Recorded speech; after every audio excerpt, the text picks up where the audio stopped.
Capres nomor urut 3 Ganjar Pranowo memberi rapor merah angka 5 dari skala nilai 10 untuk penegakan hukum di era Presiden Joko Widodo. Tim paslon nomor urut 2 Prabowo Gibran meminta Ganjar menyampaikannya ke Menko Polhukam yang juga cawapresnya Mahfud MD. Kritik pun datang dari Capres nomor urut 1 Anies Baswedan yang mengatakan Undang-Undang ITE harus direvisi. Lengkapnya dalam ulasan Istana bersama jurnalis Kompas TV Friska Clarissa.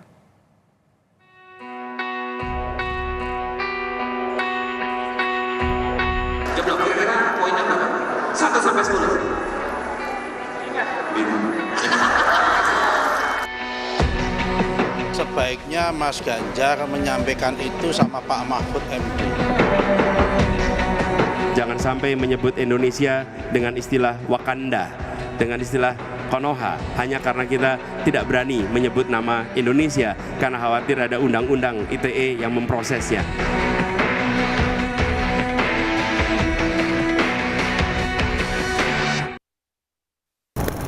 Calon Presiden nomor urut 3 Ganjar Pranowo memberi rapor merah terhadap penegakan hukum di bawah pemerintahan Presiden Joko Widodo. Sementara tim pemenangan pasangan nomor urut 2 Prabowo Gibran menyebut semestinya Ganjar mengalamatkan kritiknya kepada cawapresnya Menko Polhukam Mahfud MD dan Menteri Hukum dan HAM Yasona Lawli yang notabene kader PDIP. Di sisi lain, calon presiden nomor urut 1 Anies Baswedan mengkritisi Undang-Undang ITE dan menyebut akan merevisi pasal-pasal yang hambat kebebasan berpendapat. Bagaimana membaca saling kritik antar capres ini? Lengkapnya dalam ulasan Istana bersama saya, Friska Clarissa.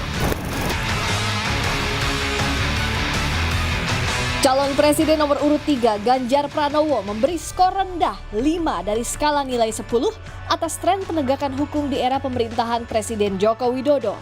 Menurut Ganjar, ada unsur rekayasa dan intervensi yang menyebabkan kepercayaan terhadap penegakan hukum menurun. Apa nilai itu udah menurun? Rekayasa dan intervensi yang membuat kemudian independensi menjadi hilang. Dari yang imparsial menjadi parsial, yang dengan asas ini juga poinnya, jawab kira-kira poinnya berapa? 1 sampai 10. 5.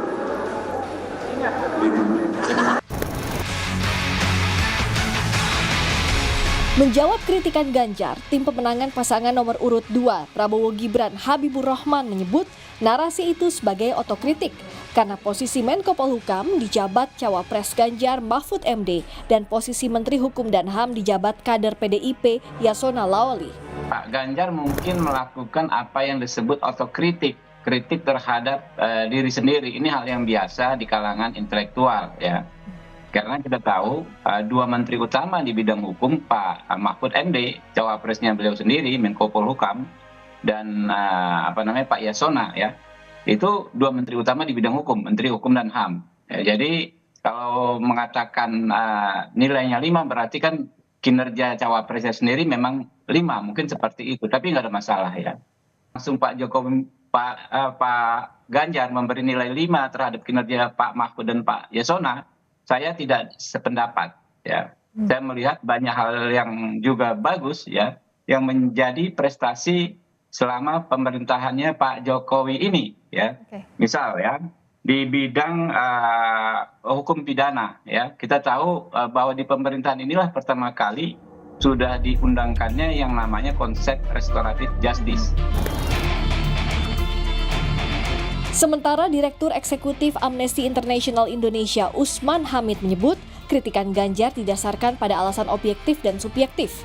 Alasan objektif muncul buntut putusan MK soal syarat capres-cawapres.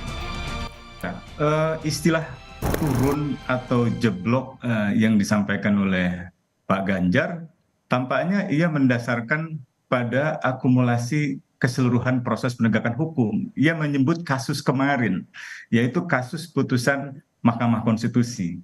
Dalam kasus ini, lembaga peradilan yang seharusnya imparsial dipandang menjadi parsial, yang seharusnya tidak berpihak menjadi berpihak. Dan ia juga mungkin menyimak pandangan para ilmuwan, agamawan, budayawan yang menduga putusan MK itu terjadi karena ada rekayasa intervensi kekuasaan. Itu Dikutip dari laman World Justice Project, skor Indonesia stagnan di angka 0,52 sejak awal Jokowi menjabat di tahun 2014 dan baru naik pada tahun 2020 ke 0,53, sempat turun lagi dan bertahan dengan skor yang sama di tahun ini. Skor tertinggi adalah 1. Sementara dari survei Litbang Kompas, tren kepuasan kinerja pemerintah di bidang penegakan hukum menunjukkan fluktuasi. Pada Juni 2022, kepuasan publik mencapai 57,5%, turun pada Oktober 2022 menjadi 51,5%, tetapi naik pada Januari 2023 menjadi 55,1%. Namun, dalam catatan Litbang Kompas, indikator pemberantasan suap dan jual beli kasus hukum masih tetap mendapatkan apresiasi paling rendah. Di sisi lain, Capres nomor urut 1, Anies Baswedan menyoroti soal kebebasan berpendapat dalam demokrasi. Anies menyebut kebebasan berpendapat di era pemerintahan Jokowi mengalami penurunan. Anies menegaskan masyarakat berhak mengkritisi pemerintah tanpa ada rasa takut dan Anies bilang akan merevisi Undang-Undang ITE. Kebebasan dalam demokrasi mengalami penurunan.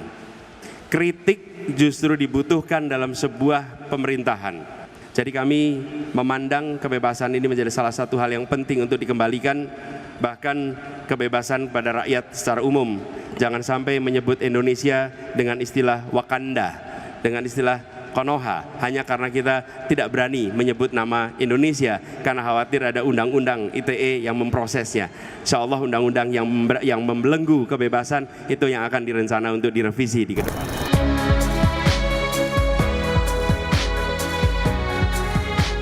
Tim pemenangan Prabowo Gibran menjawab usulan revisi Undang-Undang ITE yang dilontarkan Anies itu sudah berjalan saat ini di DPR, ditambah revisi KUHP. Ya, jadi perlu kami sampaikan ya bahwa persoalan pengaturan agar hukum tidak dijadikan alat bagi penguasa itu sudah dimulai sejak DPR periode ini ya, dengan terbitnya KUHP baru. Dan dengan masuknya RUU ITE, Undang-Undang ITE ini dalam prolegnas. Karena sudah ada di prolegnas, betulnya. Di tengah panasnya kritik, waktunya penguasa membuktikan pekerjaan rumah di sisa masa pemerintahan harus tuntas dengan baik. Adu gagasan dan kritik wajar semakin dilempar para kandidat setelah kontestasi dimulai. Tapi yang harus dijaga pemilu berjalan damai serta kritik dalam kerangka fakta dan data, bukan berupa fitnah. Priska Clarissa, Wandi Hansen, Kompas TV, Jakarta.